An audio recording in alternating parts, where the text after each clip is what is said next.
So, you have a key 37, and now you want to lift that screen above the clouds. But, hold on, let's not get ahead of ourselves. We need you to understand you are carrying out the installation at your own risk. Make sure to disconnect your MPC from power, keep screws organised, take photos of your connections, and take things slow to avoid any damage. Let's start with some basics. You'll need a screwdriver with a Phillips head and a Torx T20H head, a pair of tweezers, and a thin flat prying device. Let's check to make sure you have everything in your kit. You'll find the screen housing, a pair of M3 bolts, nuts and washers, and the extension ribbon with extension board. Place the nuts in the inserts found on the mounting tabs. They're a tight fit, so you'll need to use something broad and flat to press them down. Support the other side to minimise the risk of breaking the tabs. Flip your machine over to expose the buffet of screws. We'll be removing 13 screws that run along the perimeter and the row of 3 in the middle.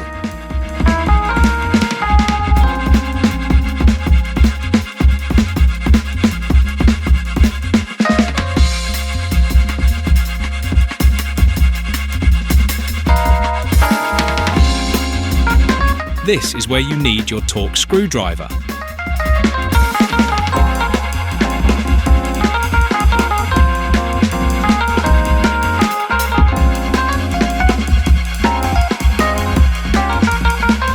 Slowly lift the bottom plate up.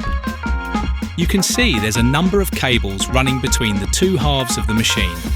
We strongly recommend you take a photo of how these cables are inserted, as their orientation is important.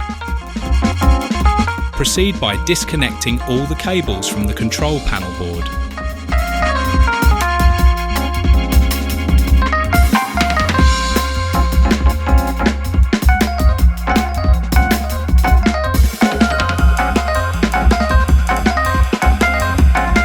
You'll see a long orange ribbon cable which runs up to the main board attached to the bottom plate.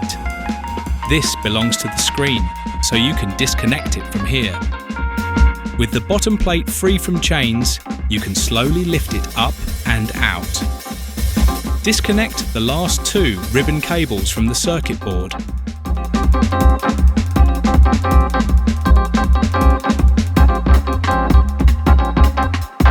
Focus your attention on these 5 silver screws.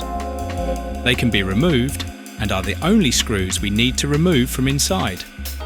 They secure the screen to the body, so support the screen from the other side.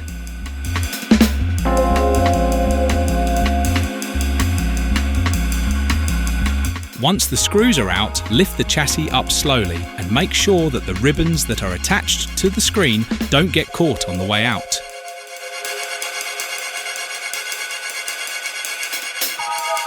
To install our screen, we need to use the extension board and ribbon included in the kit.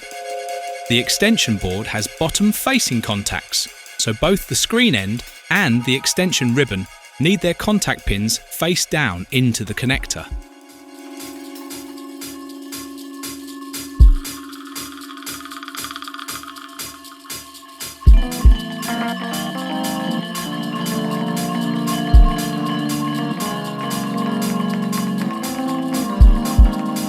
The wide ribbon should be inserted with the contact pins facing down into the screen.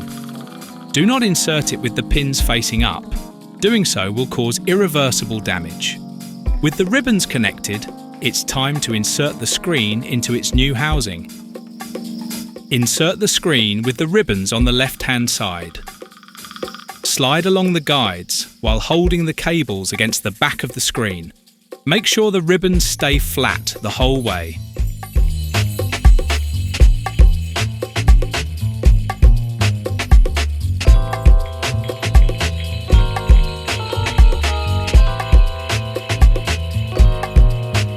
Once the screen is all the way to the back, squeeze around the border to confirm the screen is enclosed.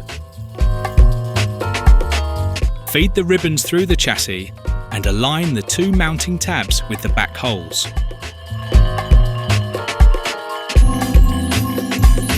Once it's properly aligned, it should fall into place. Mounting the new enclosure is as simple as fastening the bolts and washers we provide in the kit. Twist them until you feel the thread catch onto plastic.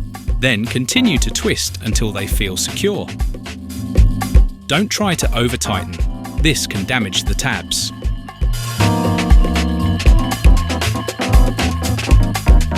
Confirm the enclosure is secure and sits flush with the chassis. Now we can bring the bottom plate back and start to reconnect the cables.